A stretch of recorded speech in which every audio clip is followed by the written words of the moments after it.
Hola, muy buenas.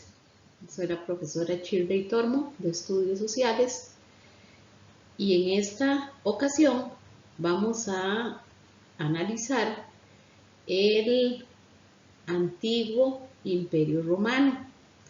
Es la última civilización de la antigüedad expuesta o solicitada por el Plan de Estudios de séptimo según el Ministerio de Educación.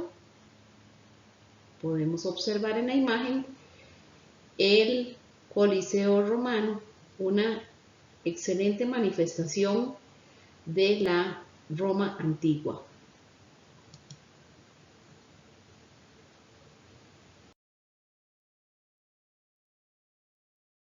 Para iniciar con el análisis de la antigua Roma, debemos de mencionar o partir de su medio geográfico. Debemos de decir que la cultura romana es sucesora de la cultura griega en la historia universal y se desarrolló en la península itálica. Esta península se encuentra al sur de Europa, penetrando en forma de bota en el mar Mediterráneo. Sus límites en la antigüedad fueron por el norte con los montes Apeninos, por el sur con el mar Jónico, por el este con el mar Adriático y por el oeste con el mar Tirreno. La influencia del medio contribuyó al desarrollo de la civilización, como por ejemplo la abundancia de madera que proporcionaban sus bosques y la estrecha faja de su territorio hicieron de su población los más grandes marinos de la antigüedad. Del mismo modo, en la península itálica, el clima es atemperado o fue atemperado como en Grecia. Les permitió fortalecer el cuerpo de ejercicios físicos. Su territorio accidentado y sus grandes montañas forjaron en ellos un espíritu aguerrido.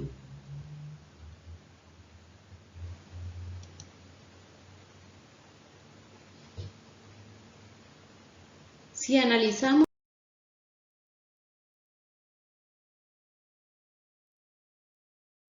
un poco con respecto a la ubicación temporal, este imperio se inicia en el siglo VII a.C. y abarca hasta el siglo VI a.C. Desde el siglo VII hasta el siglo VI a.C., los reyes etruscos dominaron Roma. En el año 510 a.C. se estableció la República. En esta época empezó a absorber las regiones periféricas e inició el comienzo de su expansión y su dominio sobre diversos territorios.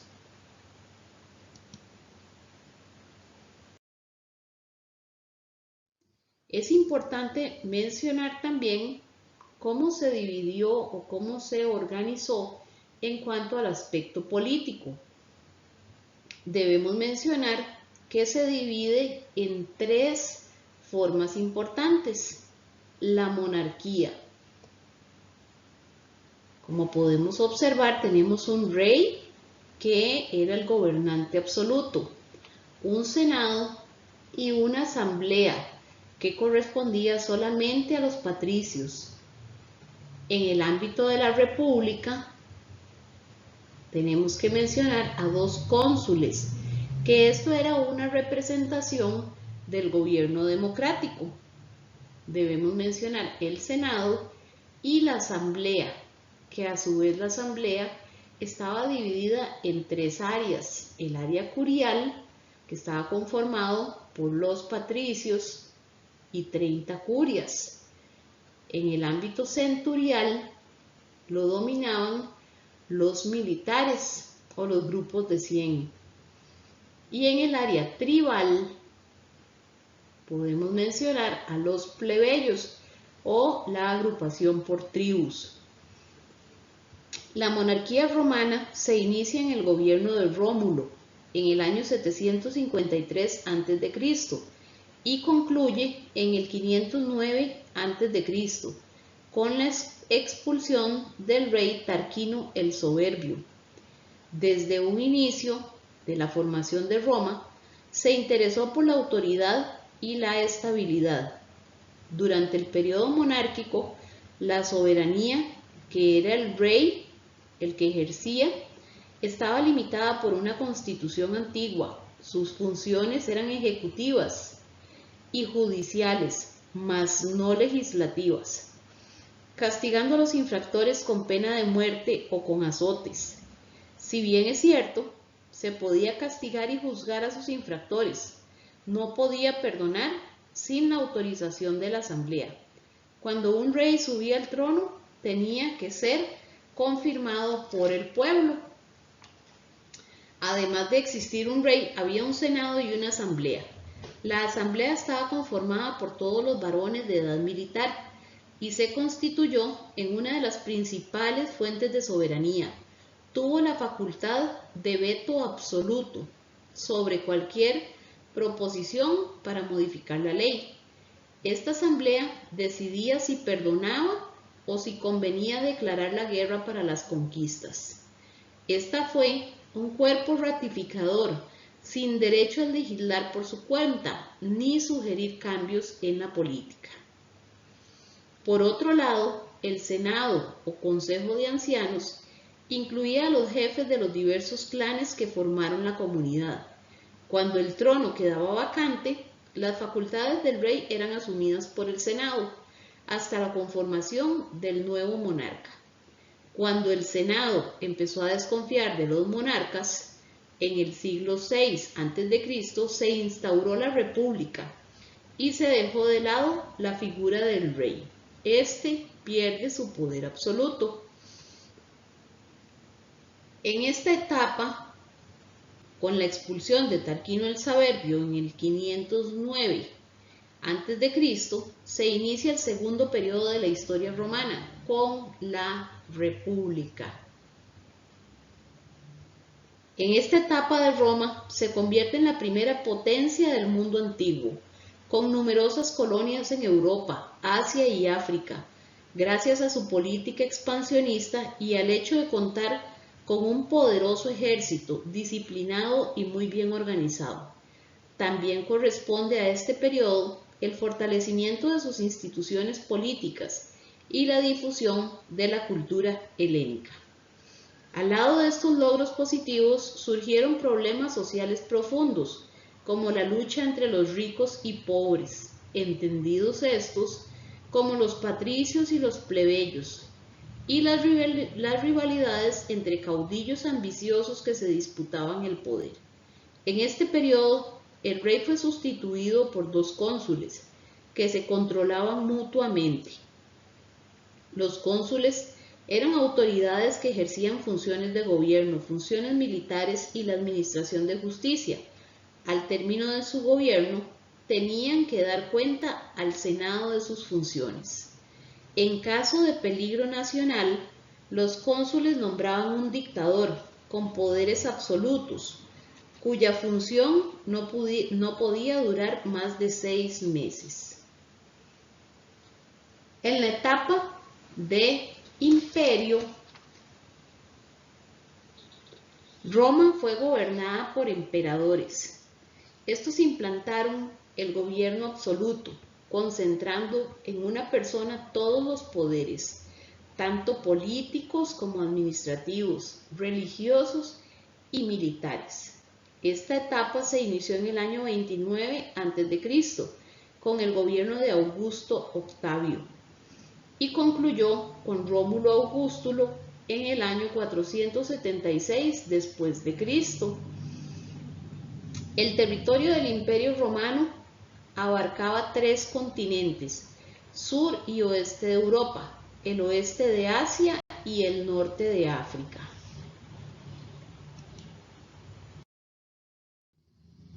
Otro aspecto importante que se debe de mencionar con respecto a la antigua Roma es el aspecto social, que estaba muy marcado por las clases sociales. La sociedad romana se dividía en dos grupos, los libres y los esclavos. Dentro de los libres podíamos encontrar a los ciudadanos y a los no ciudadanos. Cuando nos referimos a los esclavos, solían ser prisioneros de guerra o hijos de esclavos. Carecían de todos los derechos y se les consideraba una posesión más de sus dueños. Aunque desempeñaban cualquier tipo de tarea, muchos de ellos, sobre todo los de origen griego, se dedicaban a la enseñanza, pues poseían un nivel de cultura superior. Sus dueños podían concederles la libertad, con lo cual pasaban a denominarse libertos,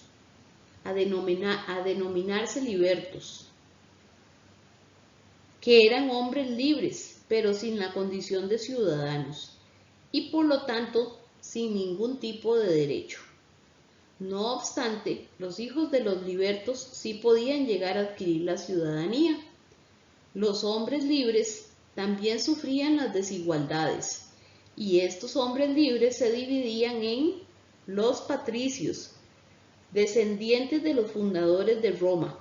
Estos tenían un rango social superior y además poseían grandes riquezas.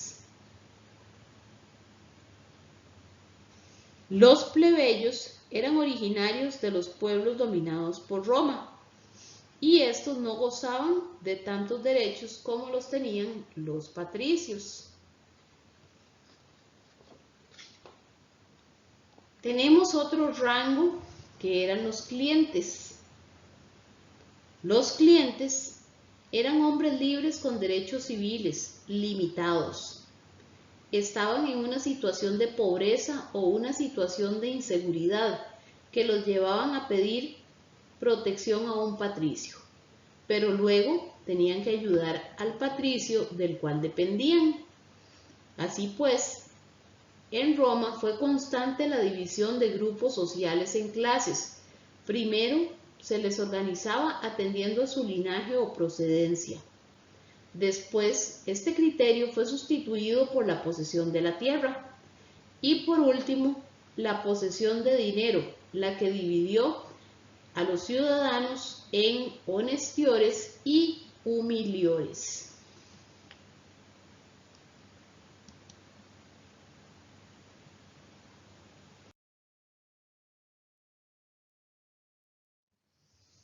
En cuanto a la economía en la antigua Roma, podemos mencionar que los romanos mejoraron las técnicas agrícolas, introdujeron la arada romana, molinos más eficaces, como el de grano, la prensa de aceite, implantaron técnicas de regadío y el uso de abonos.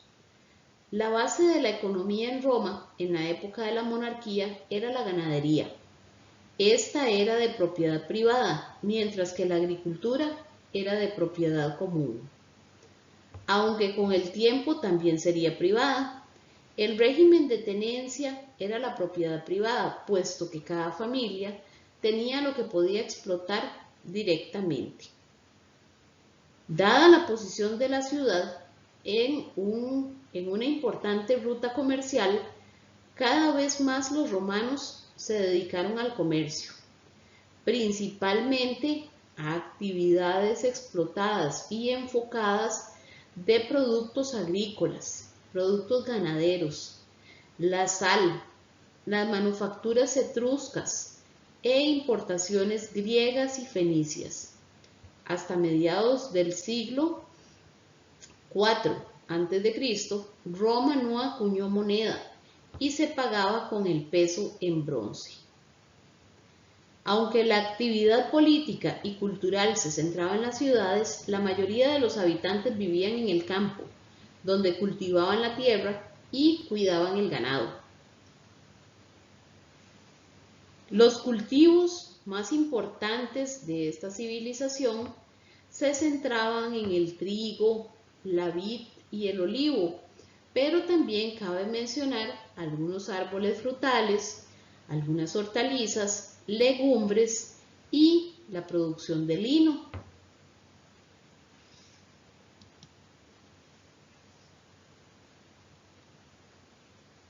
Si nos referimos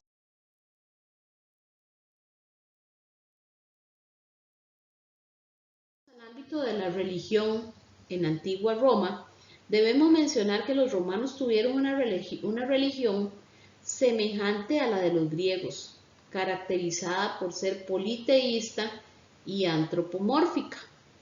Sus dioses eran muchos y además, a su vez, representaban fenómenos naturales como también actividades humanas.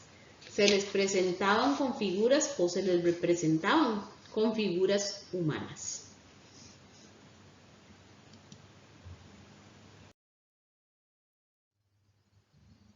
El legado cultural en la civilización romana es un aspecto sumamente importante a tomar en cuenta debido a que de este legado o de la aplicación de las leyes en Roma tenemos una gran referencia con respecto a las leyes actuales que se aplican dentro de la democracia o dentro de los regímenes políticos democráticos en el mundo.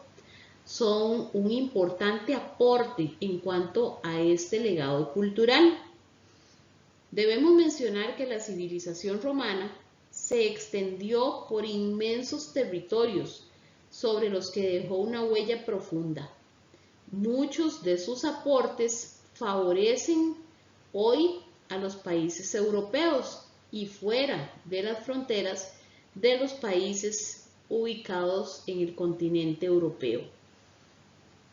Con las conquistas, los romanos no solo se apoderaron militarmente de los territorios, sino que llevaron a ellos su cultura, su lengua y sus construcciones. Y muy importante mencionar y tener en cuenta que a este proceso se le llamó romanización.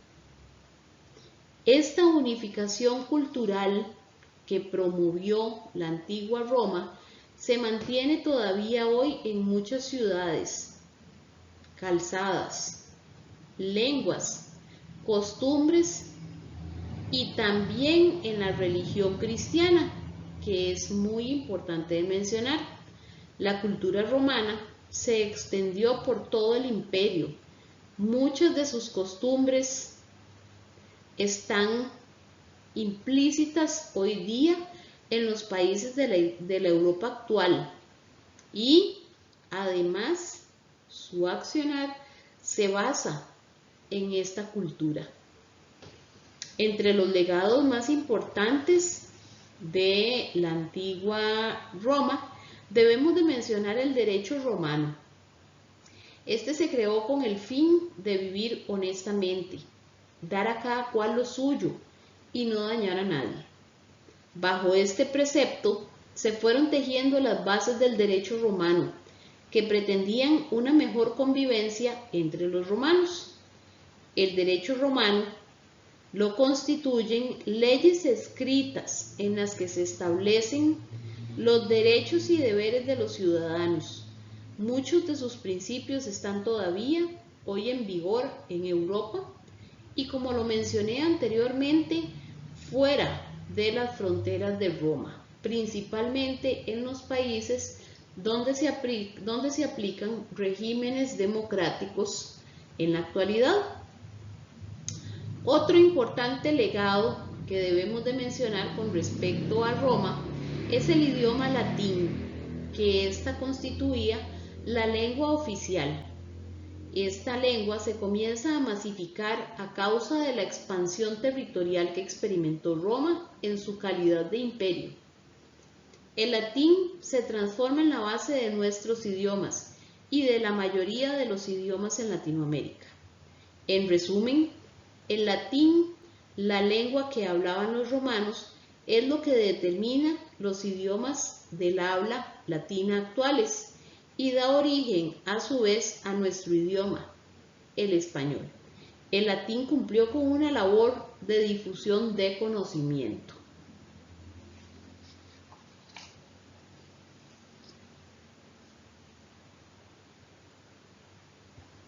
Otro importante aporte con respecto al legado cultural de la antigua Roma lo podemos ver reflejado en sus construcciones, que actualmente algunas de ellas se mantienen. Se debe destacar la capacidad que tenían los romanos con respecto a las construcciones. Estos realizaron edificios muy grandes construidos con piedras. Construyeron anfiteatros, teatros, circos, templos, termas, acueductos y además puentes.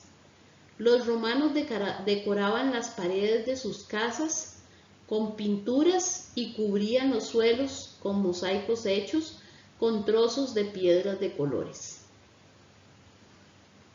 Y un legado muy importante y que sobrevive en la actualidad lo podemos referir al cristianismo. El cristianismo nació de una escisión del judaísmo y se extendió con gran rapidez por todos los territorios. Fue perseguida y prohibida. Los personajes o las personas que practicaban el cristianismo fueron perseguidos, apedreados, ajusticiados, y no fue hasta el año 380 que esta religión se convirtió en la religión del imperio y se eliminó todo tipo de persecuciones hacia los cristianos.